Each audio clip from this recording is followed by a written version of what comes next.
Bien-aimés du Seigneur, nous assistons aujourd'hui à la circoncision de Jean-Baptiste. Cette circoncision marque en réalité le passage du temps de la circoncision au temps du baptême, du temps de la circoncision du prépuce au temps de la circoncision du cœur. Le nom ou même le choix du nom du précurseur de Jésus fait pressentir ce passage. On lui donne le nom de Jean, alors que, comme le rapporte l'auteur sacré, personne dans sa famille ne porte ce nom-là. Alors le nom de son père, Zacharie, signifie Dieu s'est souvenu, alors que Jean veut dire Dieu fait grâce. Il était important que le précurseur porte ce nom pour attester que le temps de la grâce est arrivé. Du Dieu s'est souvenu, on passe au Dieu fait grâce pour annoncer qu'avec l'avènement de Jean-Baptiste, le Sauveur est proche. On passe du temps de la promesse au temps de l'accomplissement.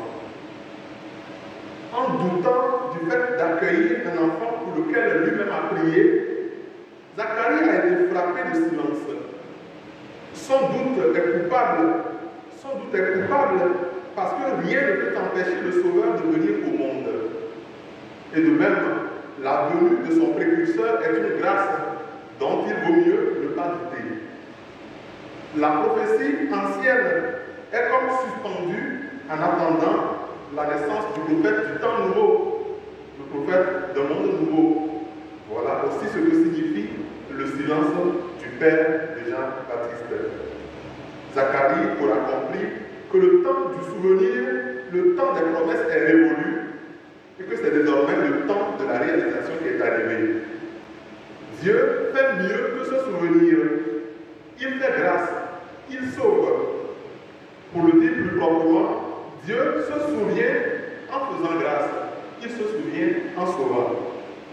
Il noue une nouvelle alliance sans abolir l'ancienne. Il tire les conséquences de l'ancienne dans la nouvelle. C'est pourquoi Jean-Baptiste n'est pas que le prophète de la rupture. Il n'est pas que celui qui divise l'histoire en deux. Il est le prophète de la continuité, le prophète de l'alliance, le prophète charnière, celui qui jette des passerelles entre deux mondes, celui qui fait le lien entre l'ancien et le nouveau, entre l'ancienne alliance et la nouvelle alliance.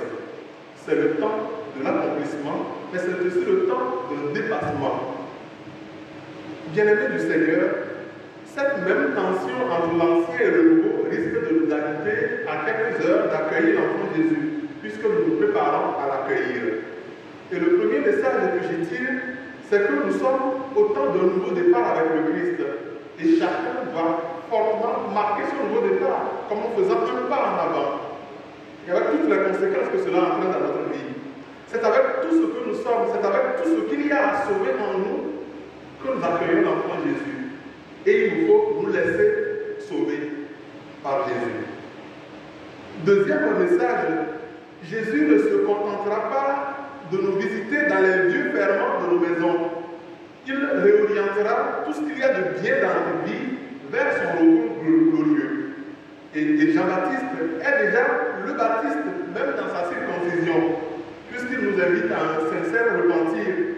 Il nous appelle à nous renouveler pour que la vigile de Noël ne soit pas qu'un rendez-vous des lumières, un rendez-vous aux guirlandes. Troisième message, la grâce de Dieu que nous allons recevoir n'est pas seulement orientée du présent vers le futur.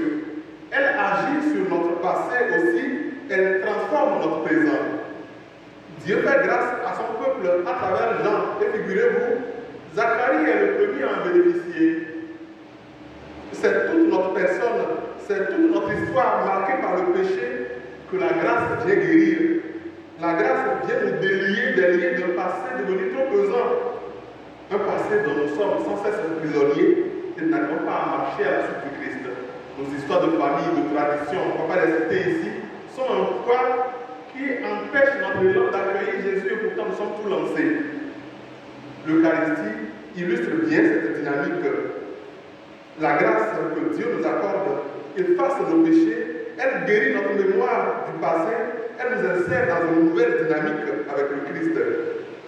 Dans l'Eucharistie, nous faisons mémoire du Christ mort et ressuscité et nous recevons au même moment sa grâce, la grâce de la guérison de notre mémoire blessée, notre mémoire chargée d'histoire. À quelques heures de Noël, bien-aimés de Dieu, l'histoire recommence pour nous, l'histoire recommence avec nous.